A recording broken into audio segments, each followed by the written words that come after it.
Labor Day weekend is almost here, which means you might be looking to squeeze in one last summer getaway or some nookie. Well, an American Express survey shows the average traveler spends more than $1,000 on a vacation. What? I'm just reading the prompter. That's a lot of the prompter. Can I keep reading? It's a lot of money for just a few days of relief. Yowza. Adriana Diaz is at the Freehand Hotel in Chicago. Everything okay at home? It's that good. It's that good. That's how good it is. They cut lodging costs without getting comfort at home. Adriana, so sorry about that. Good morning. Good morning, everybody. You may not believe it looking around here, but I'm actually sitting in the lobby of a hostel. That's right, the traditionally bare bones travel option adored by backpackers on a budget. The U.S. hostel business has grown 40% in the last 8 years, but this is a new kind of hostel, one being called a defining travel trend of the year. You'd be forgiven for thinking you were in the wrong place. Elsa Osborne did, and she had a reservation. Came in and I just didn't expect it to look like this at all.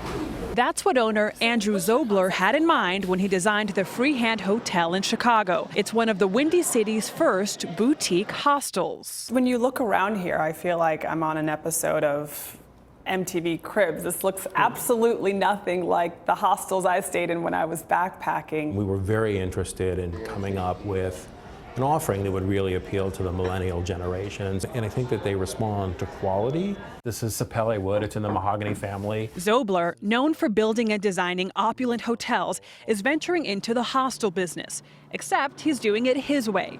Say hello to the postel. When you first heard the term, what did you think? That was cute.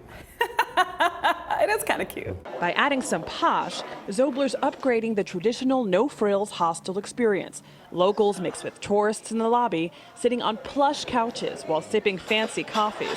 On the bunk beds, it is a hostel after all, solid wood. People are really fascinated by the sharing economy, and I think that the translation to the hotel world is, you can buy just a bed. Hostels have traditionally been a rite of passage for young backpackers on a budget.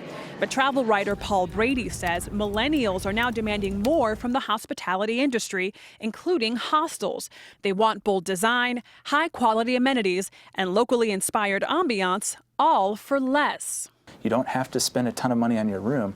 You can save money on the room and then go spend that on experiences in the city you're visiting. The growing trend is a European import, where hostels are firmly entrenched in the travel culture.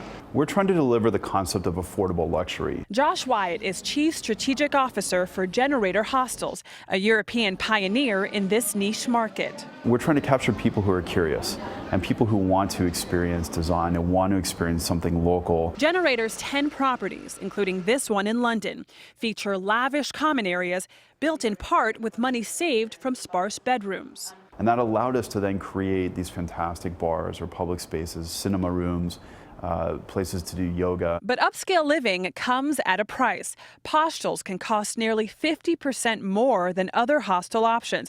A bunk bed in a room shared with strangers will run you around $50 at the Chicago Freehand. A private room is upwards of $200, similar to other hotels in the area.